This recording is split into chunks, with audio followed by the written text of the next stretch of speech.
IVM.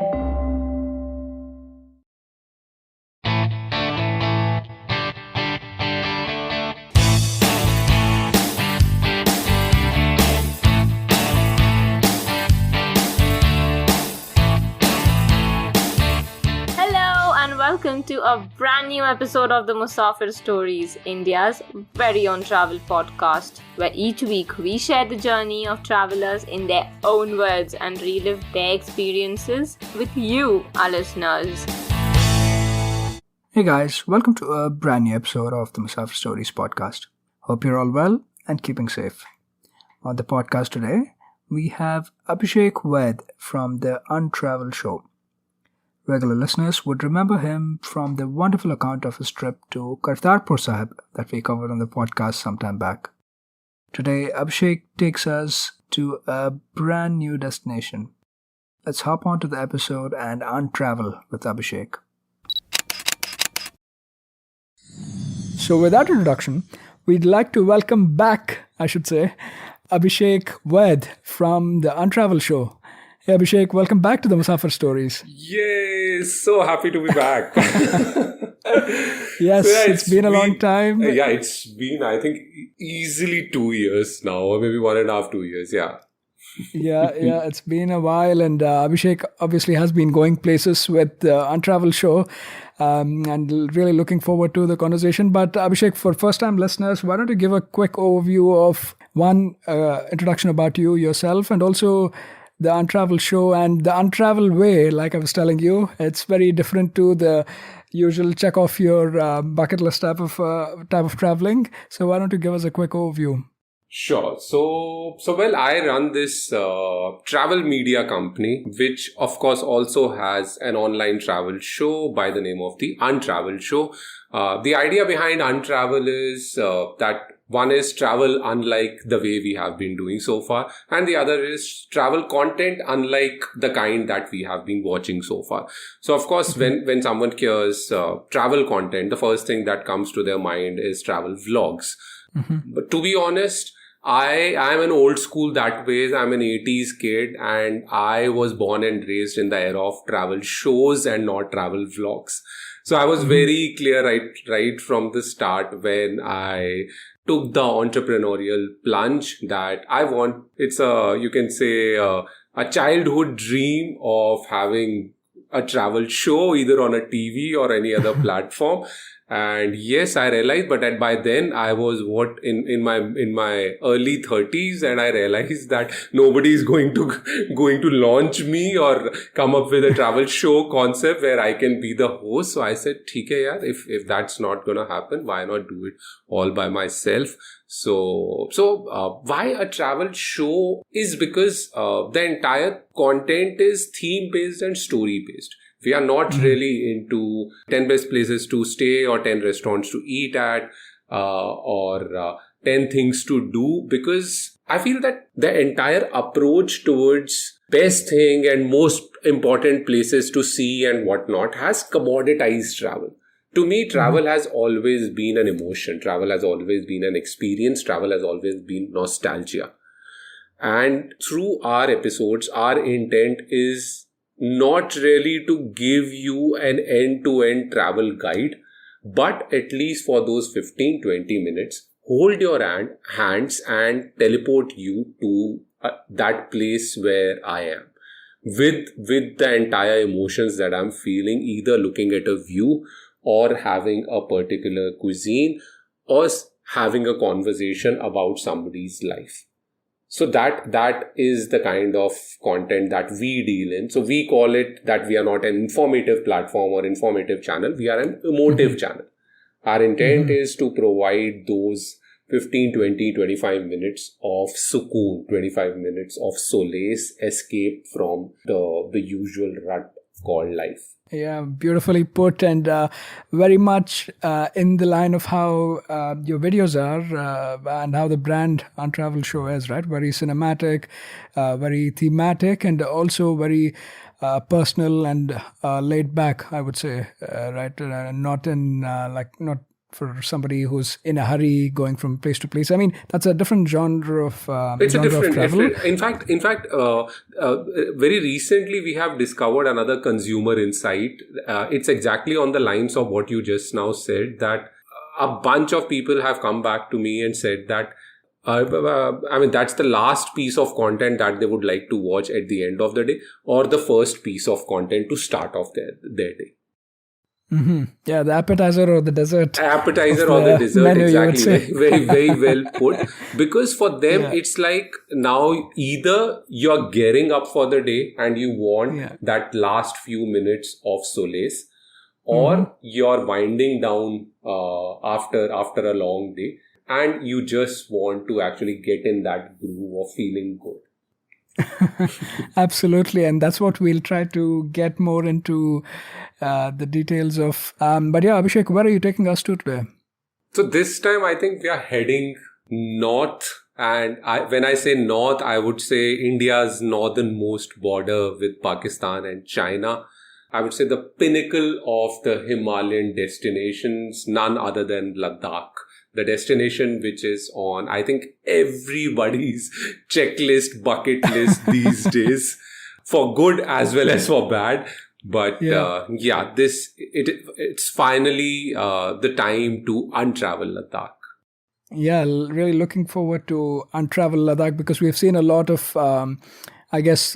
bullet bros driving from Kanyakumari to Ladakh, and we have seen that way of traveling and exploring Ladakh, but really excited to learn about the untravel way of Ladakh. And Abhishek, you really had me at, you beautifully recreated literally Shah Rukh Khan's entrance in Jab Tak Hai Jaan, I think. Yeah, Jab Tak Hai Jaan. Teri aankhon ki ye namkeen mastiyan, that poem. So I'll definitely make sure we link the trailer as well, so people can get a little envious and jealous of how Abhishek has recreated in fact, that. You won't believe, actually, the first episode. So we have a cinematic sequence when the first episode starts, and we got a bunch of comments that this has that Jab Tak Hai Jaan vibe, and I don't know if I have to feel good or bad about it. But having said that, then I actually went ahead, and because I haven't watched that movie, and I was like, I have to check out that what Jab Tak Hai Jaan vibe are they talking about. And yes, there's a very super cinematic sequence in which Shah Rukh Khan is riding a bike, and the exact the poem that you just now narrated, it's there. And and after watching that, I felt good about it. That okay, not bad actually. If this is the case, I'm happy to be a Shah Rukh fan. Yeah, Abhishek is the OG. Cool, but yeah, tell us, like, that gives us a great intro even to the series that's currently ongoing, and would love to explore more of Ladakh that way. Like I said, we've seen a variety of other genres also, where the touristic circuit of Ladakh has been covered. But how was your experience getting to Ladakh? So we'll get more into that. For people who are still exploring or thinking about exploring Ladakh, would you also want to give us a quick orientation of where Ladakh is and how one can get there? So Ladakh, as I said, it's the northernmost part of the country. The easiest way to get there is to get a flight from Delhi. Delhi has a bunch of direct flights throughout the day, especially first half of the day, and that's the one way to get over there. A lot of people also do Ladakh road trips. So and then you've got a couple of options. One is to drive down from Manali all the way to Leh, or the other one is to drive down from Srinagar. Yeah, so cool. There's a few ways of getting there, and obviously, like we said, the very popular way is riding your bullet to Leh Ladakh, right? When would you suggest is a good time to visit here? If you check out any articles, any blogs, any written content out there, you would find that the tourist season typically starts from June, July, and ends in September. So that's the peak season. Even we shot our series in July, but to be honest, I would not recommend that. One thing that I would have changed about everything about our show, our series, our Ladakh trip would be to change the time of the year. Unfortunately, I wasn't available before or after that, and that's why we had to do it right in the middle peak of the tourist season. And not just that was not the worrisome part. The issue this time was when we shot in Ladakh, it was hot. It was hot, literally. You never expect a cold. It's everywhere. It's mentioned. It's the cold desert. It's the highest desert in the world. But it was hot, Seth. So during the days, because of the heat and because the light was so harsh, there were days when we didn't shoot anything at all. Of course, Ladakh is promoting winter tourism as well. Ladakh administration they are launching a lot of initiatives during the winters. But yeah, at the end of the day, it's Ladakh, and Ladakhi winters are super harsh. So it's not everyone's cup of tea. So ideally, for someone like me, I would have preferred the shoulder season, be it May or be it September, October. So something to keep in mind as well. And yeah, I guess also for the climate change naysayers out there, this is also a reflection that things are changing, even though we are talking about the cold desert. It's a harsh reality. It's a warm, harsh reality out there. You go to Ladakh and you feel it. Yeah. So one of the other harsh realities that people should be mindful of and should start taking notice of and working towards the right direction. Now, getting back to our itinerary and our trip there, in terms of permits, is something required, like an inner-line permit for traveling to this part of the country, Abhishek? Only if you plan to go to any place other than Leh. I mean, the most typical Ladakh itinerary is Leh, and then Nubra Valley, and then Pangong. So these are remote areas, these are border areas, and they require inner line permits. The procedure these days is very simple. The administration have a website. You log on to that website, fill in your details. It's not very expensive as well. The other option is you can also get that in Leh as well. Okay, wonderful. Thank you so much for setting all the context and the background information for anybody planning a trip to this part of the country. Tell us a little bit about your experiences there. Like, what are the kinds of things you indulge yourself in? What were some of the stories you uncovered during this trip? Share some of those for us. See, for most of us, our Ladakh journey, it starts from Leh itself. So first of all, even before we start exploring Ladakh, we have to be very mindful of this concept called AMS. It literally means acute mountain sickness. And it generally happens because of the lack of oxygen at higher altitudes, and our body is not acclimatized enough to live in such an environment, such a surrounding. But people go there on first day itself. They go to the market and a couple of monasteries. Next day they are in a cab doing Leh local sightseeing. Third day they are heading to Nubra. And this year itself, 11 casualties. This is the highest so far. And 11 is the official number. What I've heard from the locals, from the quote-unquote undisclosed sources, the actual number is actually close to 20. And just because of AMS, which could have easily been avoided if you would have taken the proper rest. So first 48 hours, nothing, sir. Pehle jaan hai, fir jahan hai. That's the mantra over there. So exactly that's how I started. And for that purpose, I wanted to stay at a place that one that's run by locals, that has a bit of a mix of tradition, which is unfortunately getting lost these days.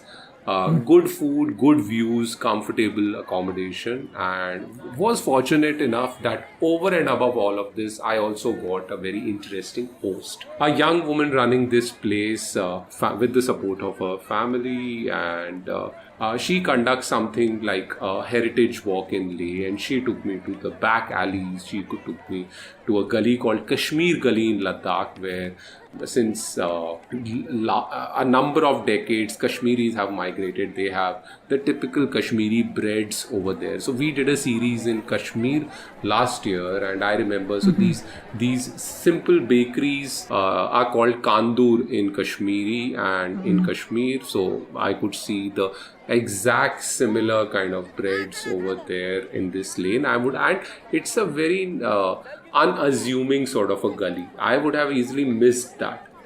But so she took me to her. Then another interesting story was I was able to meet Indian women's ice hockey goalkeeper, who also happens to be an art conservator. So first of all, I never even knew that there is a ice hockey team in our country. I didn't even know what ice hockey is. Probably I would have seen that, but never knew that it exists in our country. Right. And the story of this female, how she got attracted to this profession, this sport, and at the same time, so now imagine ice hockey. If even if you picture it in your head, it's a very aggressive sport, and so all adrenaline pumped up and everything. And her other profession is, so in summers she's an art conservator, in winters she's a ice hockey player, and two completely, for me at least, for a novice like me, complete different professions. One is more to do with physical aggression, the other is more to do with understanding the culture, because art and culture goes hand in hand. They have to, art conservator is not just about cleaning what you have found. You also have to work on a lot of projects wherein you have to replicate or recreate that thing. So she did her master's in that, and if I'm not wrong, either she has done her PhD or she's pursuing her PhD still, again in art conservation. So, but meeting her was such a phenomenal experience. The way she described her life and how her life changed with every decision that she took. There are very few people who really touch you. And even though I just had the honor of meeting her once, I would never forget her. So yeah, these are the kind of experience. This is the kind of lay that generally you don't get to see. Like Pashmina, if you have heard of it. So Pashmina is everywhere across the world. It's known as Kashmiri product. I never knew that the best Pashmina comes from, at least the raw material for the best Pashmina comes from Ladakh. Even Kashmir, it comes from Ladakh. So again, met these young entrepreneurs who have started a boutique as well as a cafe in Leh, wherein at cafe they are trying to revive the old grandmother's recipes, and in their boutique they are trying to create the fusion version of Ladakhi attires, that entire couture culture over there. And that is where I got to know the Pashmina story. I wouldn't have, if it wasn't for my wonderful host at this Airbnb, I wouldn't have been able to go to such people, meet them, talk to them, understand their story. And yeah, it was a very different Leh. To be honest, I didn't go to a typical itinerary of Leh would involve going to a monastery, going to a gurdwara, going to this magnetic hill, and a bunch of other places. And I'm not demeaning any places. It's just that my interest more lies in the people aspect of it and in the nature landscape aspect of it. And I love my time over there. And so the Leh episode is already out. That was the first episode, and you would get to see all these people, hear from them. I've just given you a very, very preface or a concise version of that, but you would get to see them and know a lot of new stuff, like be it ice hockey or be it the fact that Pashmina is from Ladakh. Yeah, like a lot of times we don't even easily relate, right? We don't look beyond. Obviously there's no two ways that the place is beautiful, right? Yeah. But if that's the only thing we're rushing and seeing the views and getting selfies, like you mentioned, we're only scratching the surface. We're not getting beyond and deeper into a lot of other aspects of the things that a local is showing in such a great fashion here, right? Laid back and getting into these details. And that's what I always say, that after a point in time, maybe you would forget the landscapes. Yeah. You would forget the sunrises, the sunsets, but you would never forget the people and the conversations. Yeah. And that plays such an enormous role in understanding a place, in getting to know it. Yeah. Wonderful. You spent some time here. You saw the beautiful places along with capturing the stories underneath or in those streets, in those people, the locals of the place, etc. Spending some time here, where next did you, like, what was the next pit stop or a story that you were looking at? So another misnomer is that to acclimatize at the start of your Ladakh journey, the only option is Leh. But truth be told, these days, a lot of organizations are also working on agri-tourism in and around the villages of Leh.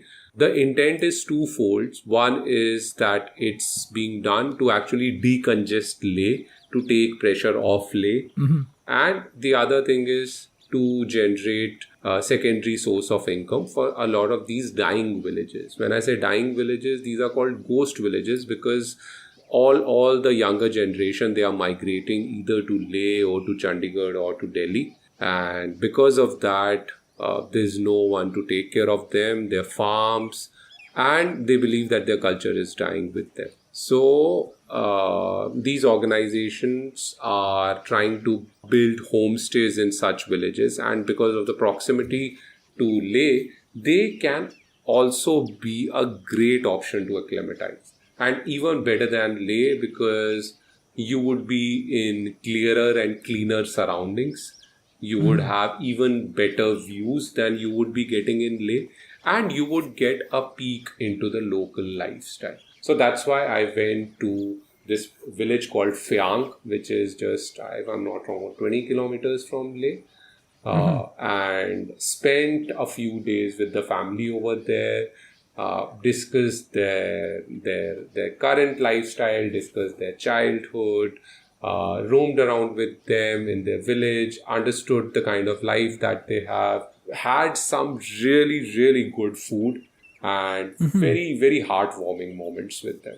Yeah, tell us a little bit more about spending time here with the village. Like, what is the family you were living with? What were their primary livelihoods? And also, what is life living in a village, in a Ladakhi village?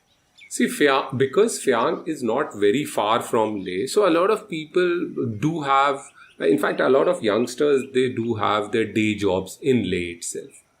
Even with the family I was staying with, so their son, I think he runs a bike rental company in Leh. 2 to 3 days a week he stays in Leh itself.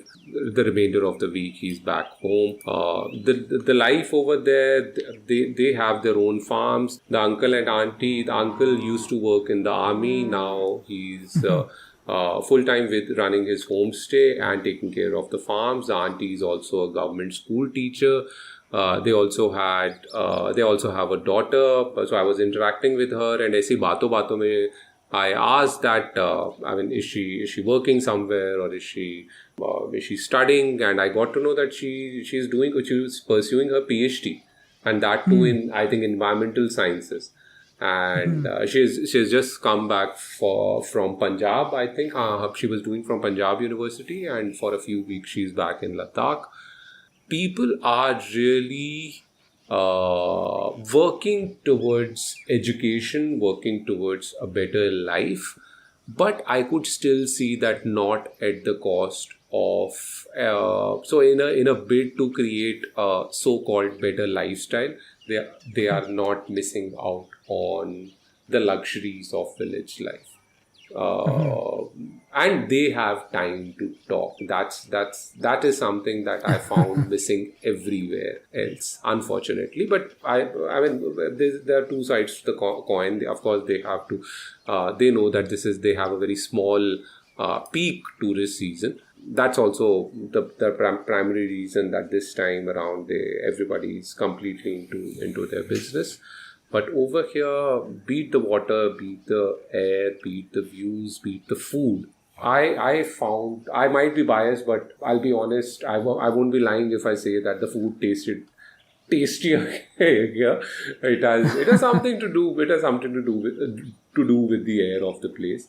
Plus, I was also in touch with Sonam Wangchuk's organization, which is called Himalayan Institute of Alternate Learning. And they are behind setting up these Himalayan farm stays. So they also conduct a heritage walk over there, wherein they take you through the ruins of the old palace. They also take you, even if somebody is not interested in staying in the village, but still you would get to interact with the locals, who get to spend some time in a local's home, because during this walk, they have 2 pit stops. One for in the middle of the walk, they would stop for tea at somebody's place, and at the end of the walk, they would, after taking you through villages, through streams, through river crossings, through monasteries, they'll take you to another place, somebody else's homestay, where you would have a typical Ladakhi lunch in their Ladakhi kitchen. So that is something that I would like to point out. So Ladakhi kitchens are very unlike the usual kitchen or dining setup that we have their home. They have the floor seating, and they have huge kitchens, really big kitchens. One side is all decorated with their brass utensils or iron or steel utensils and mitti ka chulha and all of that. And the other is the seating side, because that is, in the earlier days, that used to be the coziest corner of the home. So everyone used to sit over there, and in these villages, these places are not just for show off, they are still very much functional. We had all our meals over there, sitting with the entire family, the grandparents and the uncle, auntie, their kids. They have these very well decorated in the typical art forms and the typical art style tables, and low mattress wala seating around those tables. And for me, it's these moments that leave an impact. Yeah, as I said, with great company, the food always tastes better, even if it's simple dal chawal. Yeah, tell us a little bit. I'm just curious also in terms of the types of food beyond your usual momos and thukpas that people usually associate as this is the cuisine of the place. What is the real or what is the food people usually have? We have to understand that Ladakh was at the cross section of a lot of cultures. Be especially during the Silk Route era. So a lot of Chinese influence, a lot of Tibetan influence, a lot of Mongolian and Afghani influence into their food, especially the kind of spices that they use, or the kind of breads that they make. So Ladakhi, there's this bread called khambir, and so that is generally how a lot of Ladakhis, they start their day with. Like we have Mari biscuit and chai, they have khambir and butter tea, and butter tea is actually salt. Yeah, it goes by different names in different Himalayan regions, be it Bhutan, Sikkim, Kashmir, or Ladakh. But it's actually salted tea. And with this khambir, early in the morning, you dip the bread in khambir. So a lot of people, they get the shock of their life when someone when people call it tea, and when they taste it and it's salty. So and how I was able to condition my mind around it is, don't consider it a tea, consider it a soup. You would be really able to appreciate it. That's one. Then for us, thukpas are just soupy noodles basically, with different spices, right? But in Ladakh, thukpas also have, I think dozens of varieties. So I tried the vegetarian version, because the family that I was staying with was vegetarian. But there's a non-veg version as well. It's called chutagi. You can call it a local Ladakhi pasta. Handmade pasta made from, so these are wheat dumplings that go into that. Very simple to make and such a wholesome dish. So they had whatever there's fresh seasonal produce, be it peas, be it broccoli, be it cauliflower or capsicum, turnips, whatever you get, you give it a bit of a fry, put some basic, very mild spices, some water, boil it, put these hand-rolled wheat pasta, and that's it. So very, very easy to make, but very wholesome dish. They call it chutagi. Chutagi, yeah. I also tried their local liquor called chang, which is made from barley. Right. Again, at a local place itself, it is an acquired taste, yes, because the first place where I had it, I couldn't have it more than one glass. And when I say one glass, they serve it in short glass. But the next place, I think probably the preparation was slightly different. So it was more on the sweeter side. And yeah, I even though I was working, but I gulped down a couple or 2 to 3 glasses. But and with that, they serve you some again homemade snacks, something made from dried cheese. There was something called churpi, which was made from dried cheese. It's a very crunchy, slightly sweet and sour sort of a snacks. Their version of the kind of chips that we get outside, more on the lines of kurkure, but it's harder. Right. It was harder than kurkure, white in color, made from dried cheese from yak milk.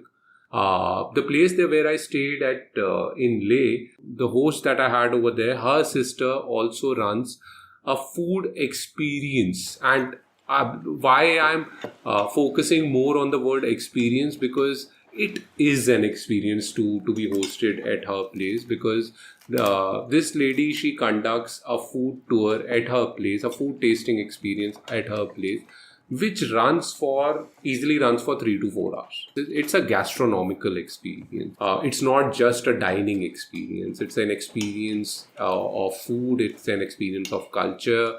They conducted at 2 places. One is their own boutique homestay, or in the Stoke Palace. Okay.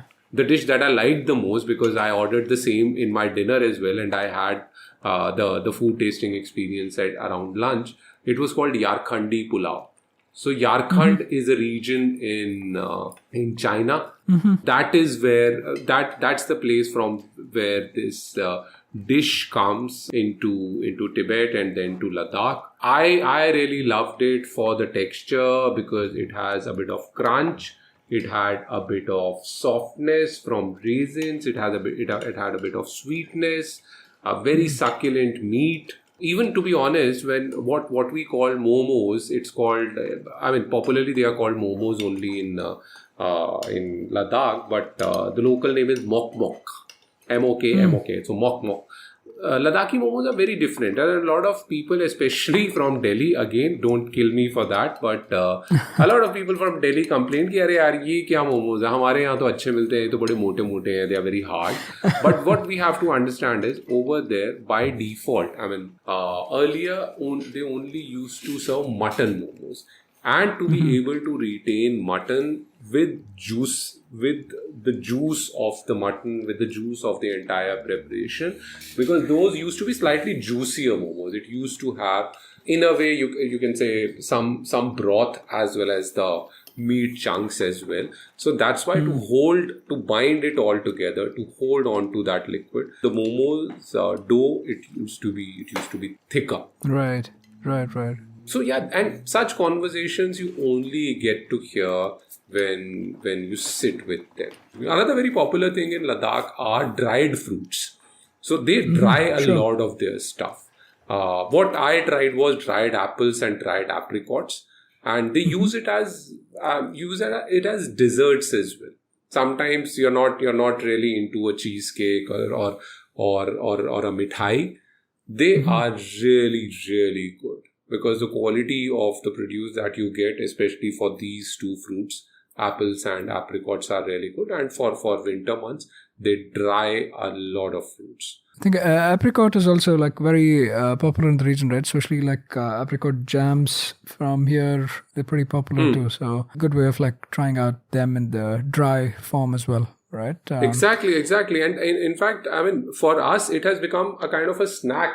So 2 things I was very clear about when I went to Ladakh. One, I will not have Maggi over there. So all those 15 days, I didn't have Maggi. The second one was, I will not buy your chips and Lays and Kurkures. So for our journey days, we used to keep these dried fruits. They taste really good. They fill your tummy. They are quick energy shots. And I even bought a couple of bags and brought back home as well. Unfortunately, it's all over now. So I'm sad. I have to get them from Ladakh, and I have a couple of friends who are planning to go there later this month. So hopefully I'll get my bags full. Say no to lays while in Leh, right? Well, that can be a hashtag, yeah. No lays in Leh. Yeah.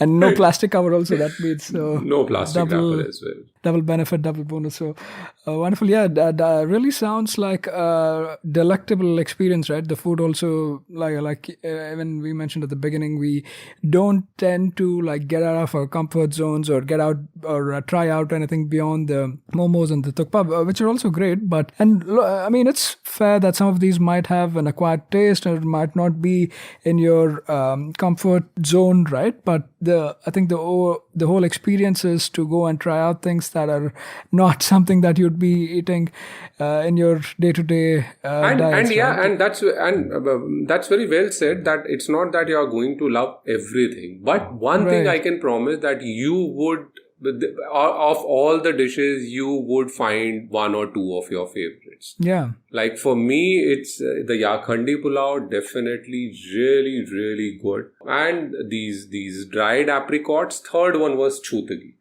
I think in the coming winters, I'm definitely making it, because I have this. In winters I need my soups, I need my ramens, and I think this is such a simple dish, such a wholesome dish, healthy dish, and I'm definitely making my version of chutagi in the coming winters. Chutagi, yeah, the Ladakhi version of pasta. Yeah? The Ladakhi version of pasta. Wonderful, cool. Thanks so much, Abhishek, for making me hungry now. Even though I've had breakfast, I have to go find something. But after spending some time here at Phiang, and obviously even from an experience perspective, total 180-degree turn from, let's say, your experience in Leh, right? It was very different from that sense. So great that you had an option to make the overall trip so diverse. Where next to? Like, what was the other types of experiences or things you tried out? So next, I head to Nubra Valley. So even before I head to Nubra Valley, or even before I decided on Ladakh, I had, of course, two places which feature on everybody's itinerary, everybody's Ladakh itinerary, are Nubra Valley and Pangong.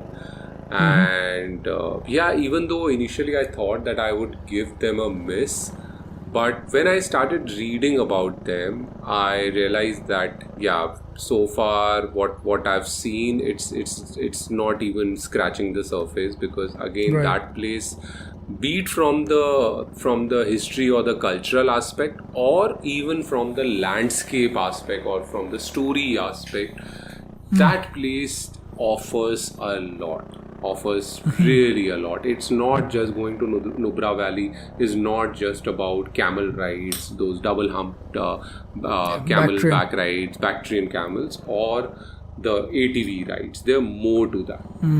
Once you cross the Khardungla Pass, which in the recent episode I've said that, unfortunately, sorry to break your myth, Khardungla Pass, even though it's touted as the highest motorable road, unfortunately it's not. In fact, it's not even in top 10. No. A lot of people go over there, and there's this placard over there, highest motorable road, and people take selfies and put it on their social media. How many YouTube thumbnails was that? Exactly, but it is not the highest motorable road. Interesting. As a matter of fact, even the height mentioned over there, it's wrong. Over there, I think, if I'm not wrong, on that stone it's mentioned 18,300 or something, but I think actually it's 17,500, and that's why it's not the highest motorable road. But again, the fun is there in the journey, definitely. The journey is quite exhilarating. Be well rested, be well acclimatized before embarking on that, because even though Nubra Valley is either the same or at a lower altitude than Leh, but the journey to that place would take you to one of the highest passes, and that's why it can take a toll. So being well acclimatized is a no-brainer over here. That is something all of us have to do. So once you reach Nubra Valley, there are different villages. There are these villages where they conduct these, as I said, camel rides and ATV rides. Then there's a village which got popularity in the recent years called Turtuk. So I couldn't visit that because it was on the other side. But that place also has a great history. If I'm not wrong, before 1971 war, it was in Pakistan, and then overnight India acquired, and it became a part of India. So the culture over there resembles, it's very different. It resembles the Baltistan culture, the Balti people who stayed on the other side of the border. Even the features of these people, it's very different. They are supposedly they are from the Aryan race, and the language is quite different. So that feels like a different mini world within Ladakh itself. So that's one side of Ladakh. The other side, where I spent my time this time was the side or the road that goes towards Siachen base camp. So there are a few smaller villages over there, which gave me a different peek into the Ladakhi life, and that also at such remote locations. Because of Siachen, Indian Army tries to keep the Khardungla Pass open almost throughout the year, even during peak winters. If it gets closed for a few days or a week or two, then they try to reopen it as soon as possible. But earlier, that side of Ladakh used to get disconnected from the entire world. If during the case of an emergency, people used to get airlifted, otherwise there's no airport, nothing. And then living over there, over there we stayed at this new luxury boutique property called the Kyagar, a property which is focused on sustainable development. The kind of rooms that they had built, they had tried to capture in the local architecture, the local essence, try to use mud bricks, try to use multani mitti. So that was definitely a thumbs up from my side. And the views over there, especially in the evenings, we actually used to pack up and then literally do nothing, just admire the view. And from there, of course, so we got to visit the ruins of a fortress, then got to visit another holy lake, which is relatively unheard of. I'm not really into geotagging a place. So even in our episode, even though if somebody really hears the conversation, then only, let's say, Saif and I are talking, and as a part of our conversation, even though we are sitting at that lake, but I've not really geotagged it. There's no text or superscript that comes over there mentioning the name of the place. But because the explorers, they will find it. Right. Then there would be vandalizers who would ruin it. So that's why, I try to. Of course, that also is a travel enthusiast's dilemma of how to maintain the balance between over-popularizing a place. But that can be for some other day, for some other discussion. Of course, so these, be it this holy lake, be it the ruins of the fortress, be it the food at that, in those remote valleys, discovering that village. We went on a village walk with the Sarpanch of the village, who was telling us that how the place used to be and how it still is. I got to know that Ladakh still shows its earlier lifestyle in winters, because again, to quote my host at this property called the Kyagar, that in winters people have time for each other, and that's why they also so they wait for the summers, of course, to run their shop. So summers are the food for the tummy, and winters is the food for the soul. Yeah, I think that's beautiful. Yeah, the never-ending dilemma also, right? I mean, obviously you would like to lead your life that way, where you have enough time for everything, but at some point practicality also hits you that you have to do something. True. And the important thing is maintaining the balance between the two, right? And I think this is very beautifully said, that summer is for the tummy and winters are for the soul. And thank you so much for taking us through these literally different facet of Leh and Ladakh, and for that matter, any place, right? Any place. You look at it this way, you'll always find completely, totally different experience in it. The important thing is you trying to look for that experience, right? So thanks so much for sharing that with us. Any final closing thoughts or places you'd like to touch upon? Obviously, we'll link all of these, the series and the different episodes that we touched upon, plus the link to the YouTube channel as well in the show notes, so people can check it out. But Abhishek, any final thoughts or other things you'd like to touch upon before we start wrapping up? See, the only thing is that a lot of times we see and hear people, or either on in their captions or on their T-shirts and merchandise, that mountains are calling and I must go. I hashtag would like get laid. Hashtag get laid. Hashtag Ladakh calling. But all I would add on to that is, yes, mountains are calling, but mountains are calling for help. And yes, I must go. And I must go to save them. Beautiful. Abhi rulaoge Abhishek, or if you keep talking for a while, I think that's a really deep thought, and it's the bottom line is beyond our personal motives, right? Think of sustainability, think of the ecology and the people and or like the ecology that actually gets impacted by these, right? By not being responsible when you travel there, like we mentioned at the beginning, be it littering or not being mindful of whatever it is, right? Using of water or the resources that are scarce in these areas. We are actually like just impacting them in a negative way. So mountains are calling, but they're calling out for help. I think that's a great line to cap off this discussion for. And please do check out Abhishek's the Untravel Show. Like we mentioned, we'll make sure to include the links in the show notes so everybody could enjoy that. And Abhishek is also planning on not just keeping these experiences for you to see, but eventually for you to actually go and experience and enjoy too as well. Abhishek, you want to touch upon the new trips that you're also going to be planning in the future?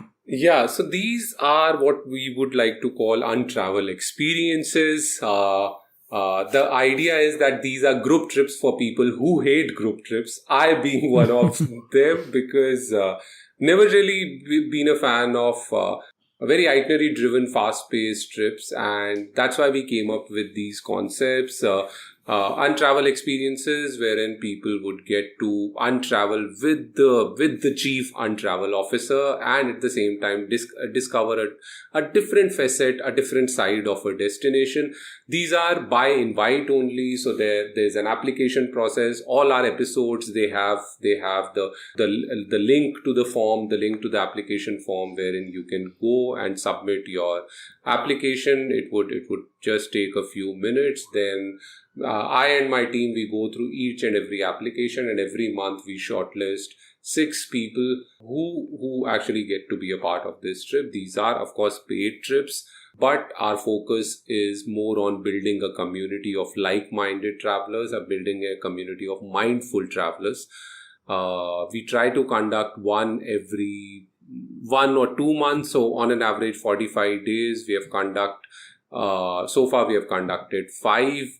Not this year, but next year definitely we would be conducting one in Ladakh as well. So yeah, if somebody is interested in the kind of Ladakhi experiences we had, 3 of the episodes are already out. Another 3 to 4 are in pipeline, which would be out in the coming weeks. So do give them a watch. If you like what you saw, feel free to apply for them. And yes, if things work out well, happy to have you on board on our upcoming experiences. Wonderful. I think I should also make my way and start filling out that application whenever I'm in India next. But yeah, thank you, Abhishek. It was lovely as always having you on the podcast and really getting sense of a different way of traveling, a more mindful and more sustainable way of traveling as well. So thank you so much. Always appreciate you coming on the show and looking forward to having you back very soon. Definitely. Thanks again, Saif. Convey my regard to Faiza as well. And yeah, looking forward to meeting you, man. We have interacted so much, but we haven't ever met. So yeah, let's try and make that happen soon. Yeah, absolutely. Thanks so much, Abhishek. Enjoyed having this chat with you. Perfect. Take care, man. That was yet another great episode on the Musafir Stories. Make sure to show us some love by sharing the podcast with your friends and family. We are on Instagram and Twitter at Musafir Stories. If you like this podcast, don't forget to check out other interesting podcasts on the IVM network. You can listen to us on the IVM Podcast app or the website. Follow us on our social media. We are at IVM Podcasts on Twitter and Instagram.